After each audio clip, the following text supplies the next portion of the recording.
I went on the pill when I reckon I was like 17 or 18 and I do not remember ever hearing any of this stuff. Oh, yeah, same. I was just told that it's a great option. It's going to help you get rid of all these symptoms. You're not going to get pregnant. And I was like, young 18-year-old me. I'm like, woo, that's amazing. Get me on that. Yeah. I never heard about any of this. And I was on it for years. And it wasn't until I started studying natural medicine that I was like, whoa. Yeah. You get off of it and you're like, wow, is this how I'm supposed to feel? And actually one of the things that I noticed was pheromones. I could smell things differently, especially, with a partner or...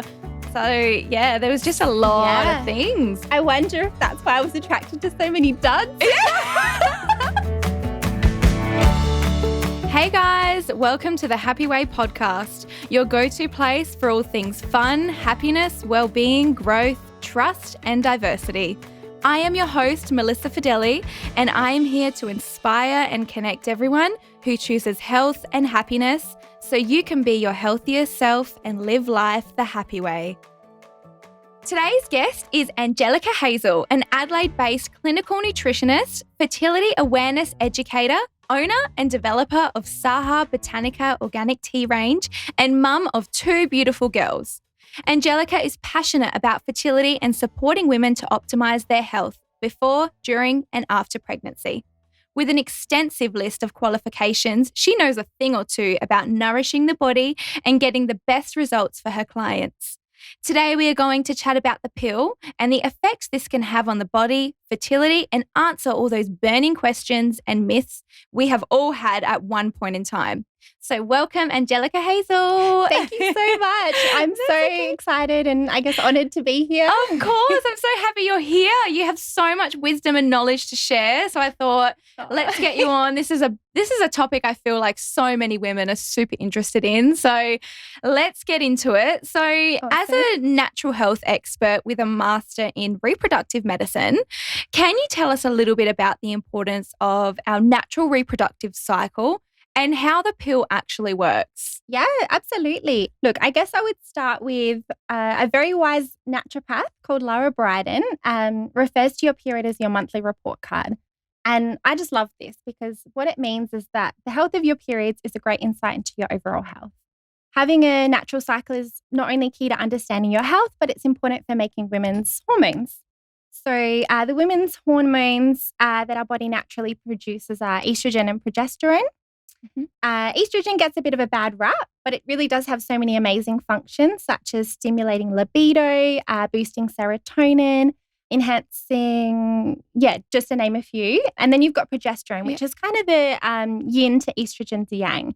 Okay. And it's a beautiful, calming hormone. It reduces inflammation, builds muscles, promotes sleep, and also gives that beautiful, healthy hair. Beautiful. All these good things. All the good stuff. So if you're on the pill, which is a hormonal form of birth control, then you don't make these hormones. So you don't make them at all. It cuts everything off. Well, what it does is it suppresses ovulation and it replaces your natural sex hormones with steroid hormones. So fake hormones. Yeah. So it's a hormone replacement therapy, basically. Okay. So if you're on the combined oral contraceptive pill, which most women are, what it does is it gives you a duo of ethinyl estrogen and progestins that work on the brain to prevent the release of hormones, which are needed for follicular development and ovulation. So what is ovulation? Basically, it's when you release the egg. So it suppresses your body's ability to do that. Mm-hmm. It also thickens your cervical mucus so the sperm can't penetrate. And I guess the real key thing is that these steroid hormones aren't the same as your natural hormones. So you don't get all of those good benefits. Okay. And all that healthy hair all the good and those stuff. Serotonin and all of that doesn't happen. Sometimes it does the opposite. Wow. So the progestins can actually cause hair loss. Wow. Which is a little bit scary. Yeah. And often women don't work this out, until years later. Why am I losing hair? Wow. If you have a natural cycle, often people think the real star of the show is the period. But actually it's ovulation, because when you ovulate, you produce progesterone. And if you're on the pill, you can't produce progesterone. So you don't get all of those beautiful calming benefits. Wow. So it just shuts things down and kind of replaces it with something synthetic. Yes. Wow. And women go on this for years and years. Yeah. So that could have some terrible effects, which we'll get into, I'm sure. 100%. Like, I guess I want to say beforehand that if a woman wants to go on the pill and she finds that that's the best choice for her, I'm 100% okay with that. Yeah. But I think it's not often a conversation that's had before going on the pill. No. I mean, if you let women know some of these side effects, such as like low libido, hair loss, and often you're going on the pill so you can have sex. Yeah, and, exactly. You know, you wouldn't necessarily want to if you knew that. So. I went on the pill when I reckon I was like 17 or 18, and I do not remember ever hearing any of this stuff. Oh, yeah, same. I was just told that it's a great option. It's going to help you get rid of all these symptoms. You're not going to get pregnant. And I was like, young 18-year-old me. I'm like, woo, that's amazing. Get me on that. Yeah. I never heard about any of this. And I was on it for years. And it wasn't until I started studying natural medicine that I was like, whoa. Yeah. You get off of it and you're like, wow, is this how I'm supposed to feel? And actually one of the things that I noticed was pheromones. I could smell things differently, especially, with a partner or there was just a lot of things. But I wonder if that's why I was attracted to so many duds. Oh my God, that explains so much. My terrible choices. Like, it wasn't just me and It wasn't me at all. No, it was the pill. Wow, that explains so much. Thank you so much for coming on today. Like, that's all we needed to hear. Mic drop. Bye. Yeah. So coming on from that, a lot of us are told from a pretty young age that the pill will completely put a stop to period cramps and all those really intense period symptoms.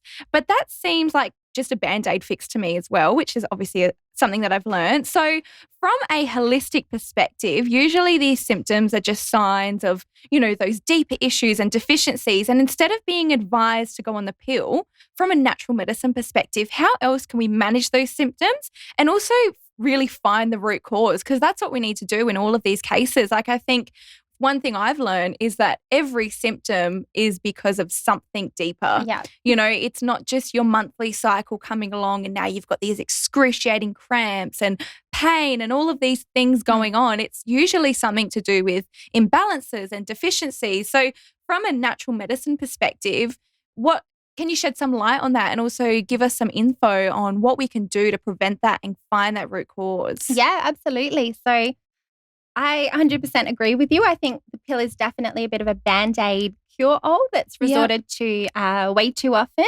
But I guess, if you're talking about it from a teenager's perspective, they're often put on the pill to regulate their cycles. Yes. But it's really normal for them to have irregular cycles for the first couple of years. Putting them on the pill doesn't fix that. They just need time to let their cycles regulate.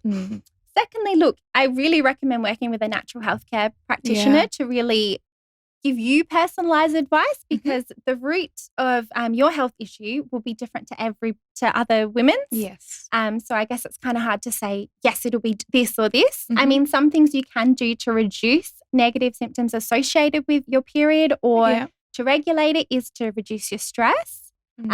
Big one. Yeah, huge. That's a big one. Yeah, get adequate quality sleep, reduce inflammation, and just eat a nutrient-dense diet. And look, I guess the other really important thing here is that mild discomfort with your period is normal. Yep. But if you're getting extreme pain that is stopping you from living your everyday life and you're having to take time out, you're having to manage the pain with medication, you really want to get it looked at. Yeah. Because you want to get screened for things like endometriosis, adenomyosis. I think here you really do need to advocate for yourself, because often these conditions are not diagnosed till way later. Yes. So it's usually around when you're like, all right, I want to get pregnant now. And then there's all these complications and you're finding it really difficult. And it's like, wow, all those symptoms I had many, many moons ago are the reason for this. And you kind of kick yourself, I guess, because you're like, wow, if I just got on this. Yeah, especially with endometriosis. Yeah. If you leave it for too long, it can cause infertility. Yeah, so you want to get so that scary. Yeah, you want to get that stuff looked at. So when it comes to that, so anyone who's listening, what are the signs? What are the warning signs? like what symptoms should we keep an eye out on? It's difficult because some women with endometriosis don't actually get any symptoms. Wow. But, severe period pain can be a big one. Heavy menstrual blood loss, lots of clotting. Yeah. Sometimes it can be pain that radiates all the way down the legs, all of those kind of things. And I think if you feel like something's not right, you just have to advocate for yourself. If you go to one doctor and you feel like, they're not hearing you and your symptoms are just being gaslighted, then it's really important to seek a second opinion. I think it's so important to learn to trust ourselves and listen to our gut, because there are so many times where you've got an opinion or you've seen someone or you've heard something and you're like, I just don't feel that's right, but I guess this person knows more than me and they studied longer than me. But even though I don't feel good, I'm just going to go with what they say. But a lot of the time it's like, you know what? That's fine. They have given you that advice, but you still don't feel right. Yeah. You still feel in your gut that there's something wrong. So follow through with that. Trust yourself and, do what you got to do to get that second opinion. 100%. And often it's a team. Yeah. No one practitioner can be like the be all and end all for everyone. And I think when it comes to like chronic health conditions like endometriosis, things like that, you want a team of people. It could be an acupuncturist, it could be a really good doctor, it could be a nutritionist or a naturopath. And it's just finding that supportive team that you feel listen to you. Yeah. Yeah.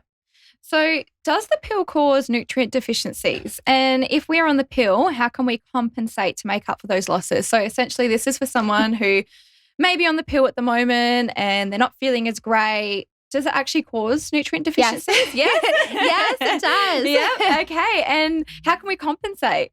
So, look, the research suggests some of the nutrient deficiencies include like your B vitamins, like folic acid, B12, B6, riboflavin, selenium, magnesium, vitamin C, and zinc. So all the very essential ones. Oh, yeah. All very essential. So some of the benefits that those vitamins and minerals and antioxidants have on the body, that's energy and fertility and hormonal and just, a lot of good things. Yeah, absolutely. I mean, you look at magnesium and its ability to like relax muscles, help with stress. Pretty important stuff. That's kind of stuff all on the inside, but what about the outside? The skin issues, hair loss, 100%. Dry skin, all of those things, that would deplete those things as well. So it's not just internal, it's external. Yeah, definitely. Yeah. So I guess it really goes to show that women that are on the pill need to be a little bit more conscious with their diet. Okay. And they need to make sure that they are consuming foods to counteract this loss. Okay, and what kind of foods is that? Look, I think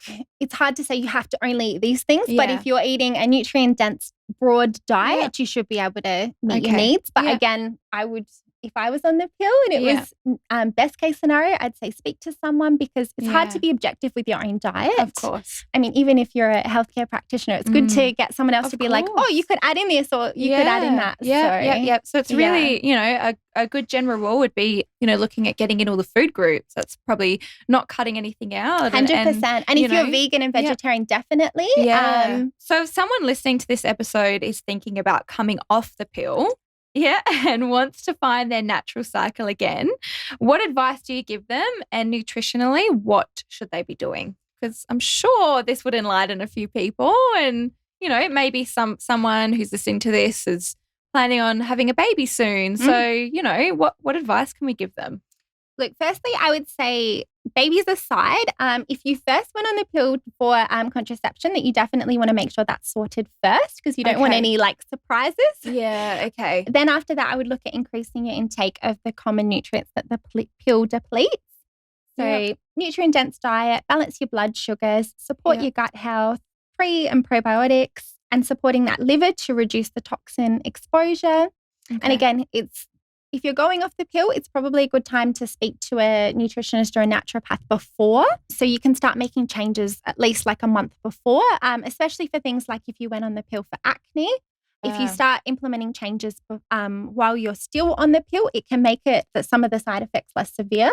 Yeah, okay. So, ditching the sugar, going easy or ditching the cow's milk dairy. addressing any of your like digestive issues and, getting some like good quality targeted supplements. Yeah, because I know a few girls who went on the pill at a young age for acne and then in their late 20s decided to come off the pill because they wanted to get pregnant, but then ended up with this extreme adult acne and then got back on the pill straight away, which I understand. Like you don't want to be experiencing that in, your mid to late 20s. Yeah, in your prime time. Exactly. You want to have clear skin and all of those great things. So that's interesting that you say that, if that was someone that, if that has been you and you did go on it for skin issues, then really look at speaking to a healthcare professional who can really help you to, address those underlying issues so that you don't end up so you don't end up with all that acne and whatever else that you had before. So I guess the other thing I'd say is the pill also has like some other side effects apart from like nutrient deficiencies. Okay. You can get an increased risk of like blood clots. Oh wow. And if you're someone that suffers from varicose veins, then you really shouldn't be taking the pill. It can cause weight gain, depression, which again I don't think is talked about enough. No. And what I found really interesting is that it can also have a negative effect on the vaginal microbiome. Some women find that they get more increased incidence of like yeast infections. Yeah, okay. And it can also influence the gut microbiome. So, there's been some studies to show it increases your risk of Crohn's. Wow. So, crazy. One It's little huge. pill. Yeah. One little pill and like, look at all these side effects. Yeah. Scary. I know that from a personal experience, when I was on the pill, I was pretty young. I was in my early 20s.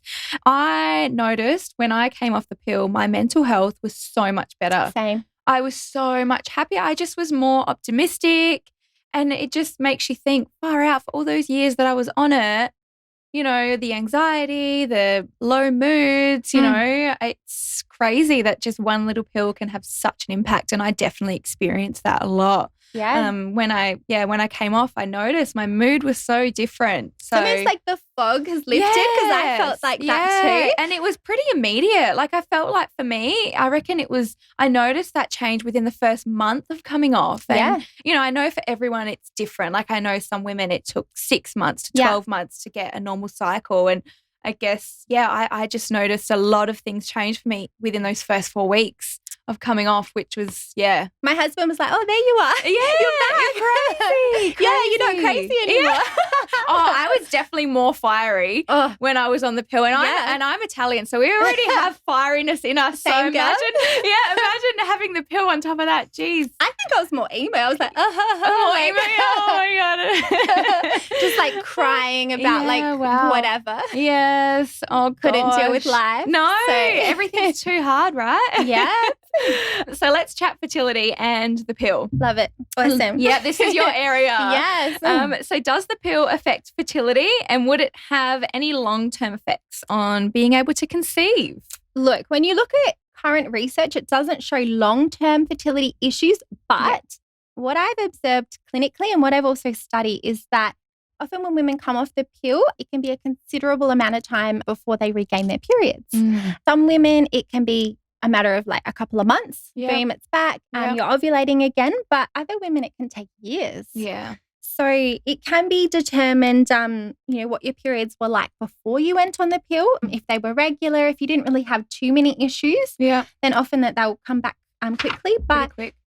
If you went on to regulate and you didn't look at the root cause, it can, the same issue will be presenting itself. Yeah. Wow. So again, it's just about getting to that root cause. Yeah. I guess the other thing to think about is if you're on the pill at a really young age, often, women are having babies later. We're wanting the careers, we're wanting to do all these things. Yeah. If you're on the pill for decades later, you need to, I guess something to consider is your ovarian reserves can be a little bit more diminished and your eggs will be naturally aging because of all of that, time that's gone past. So it's not always as simple as, all right, I'm going to go on the pill and then I'll just stop and get pregnant, boom. So it's, you got to lots of things that we need to consider that probably a lot of us don't. Yeah, and it's hard when you're type A and you're like, I'm going to get pregnant now. Exactly. I'm going to plan this. This is my plan. But natural health in your body doesn't always work like that. No. So, yeah. Wow. So how long before wanting to conceive should someone come off the pill to get their reproductive system working optimally and balance their hormones? Because from what I'm hearing, it really is a varied question, I guess, depending on your body and what your cycle was like before. But can you shed any light on that? Sure. So look, it takes around 100 days for your follicles to mature. Okay. It takes around 74 days for sperm production. And this is often why you hear people talk about that 3-month time period for preconception care. Yeah. But look, I would say it depends. Preconception care is really important for the man and the woman. If you were experiencing period issues before, you need to kind of allow for that. Yeah. Because you can come off the pill and we don't know how long it'll take. And, healthy eating, it's not always as straightforward as, okay, now I'm just going to switch and now I'm eating really healthy. So I think 3 months is a minimum. I often advise my clients, if they can, 6 to 12 months, just so, you can really get yourself in that, in those healthy habits. Yeah, of course. Create a good routine for yourself. Make it your new normal. 100%. Yeah, because you want to continue that even after the baby's arrived. 100%. And during the pregnancy and forever. Yeah, definitely. And it just takes two. I think it's really important for both partners to do that. Because both partners, their health will have an effect on their future child. I feel like that is something that's only come into light in the last few years, to be honest. Yeah. I feel like it's always been the woman's responsibility and no one's really one's really ever said, oh, the male's got to step up. He's got to do all these things and be completely healthy and whatever. Yeah. He's got to take half of that responsibility. I feel like it's only really, now we only hear about this. And it's a bit sad. Those poor women back in the day having to take full responsibility for everything when it comes to conception. 100%. So, it takes two. It takes two, definitely. So everything the woman's doing, the man should be doing as well. Yeah. Okay, for all those months. Yeah. So I guess I'd just say give yourself time. Don't put that pressure on yourself that you're going to come off the pill and everything will just return easily. You don't know.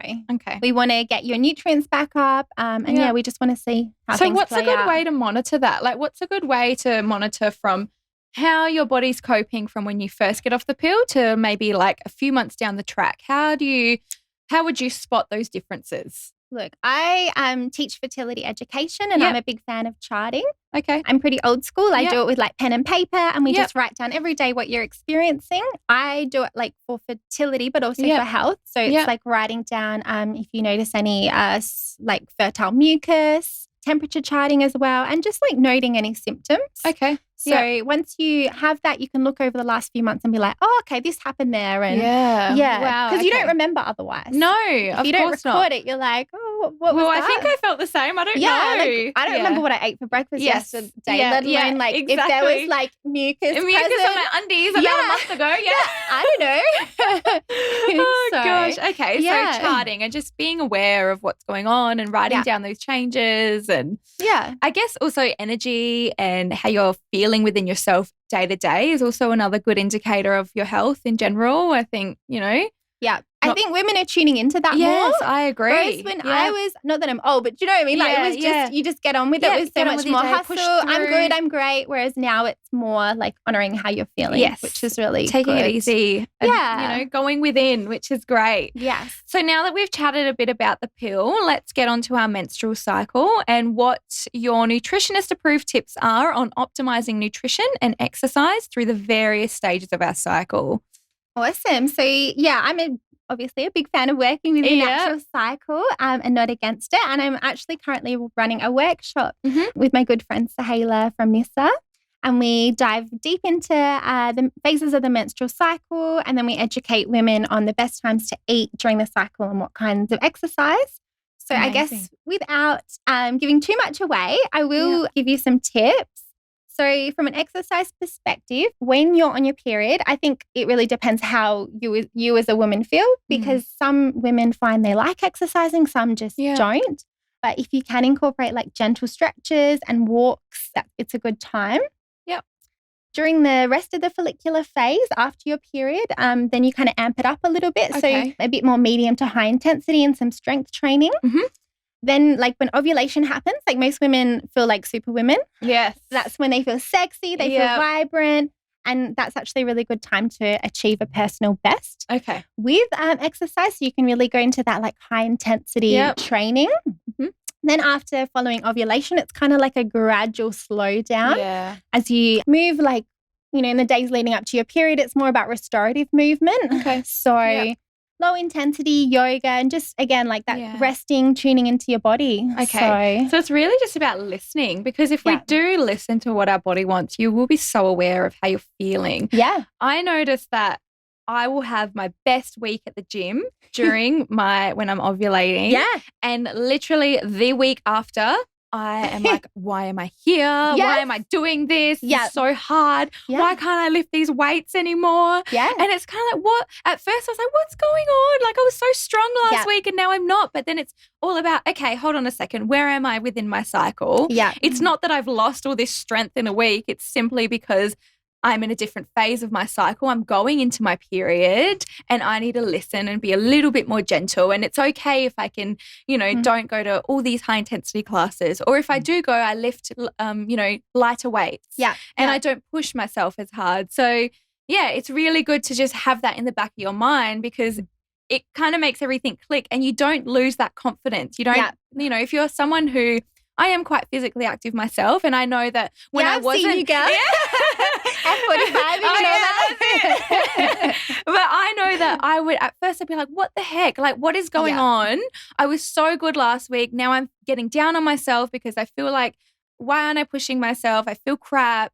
But then it's like, hold on a second. I'm getting my period in a week. Like, that's why I need to be gentle. Like, there's nothing wrong with me. So it's so good that you point out those areas of, your different phases of your cycle and how you should be moving and being in tune with your energy levels, because it has such a big difference on what you can do through those phases. Yeah, like work with it, not against it. Like, it's counterintuitive. If you feel like crap and you don't feel like pushing yourself, you're not going to achieve what you want to achieve anyway. Exactly. So, this is where I envy boys, because they just go to the, like, especially, I know lots of guys that go to the gym and they push themselves every week and they're just like, oh, why aren't you doing what you did last week? And I'm like, oh, you don't understand.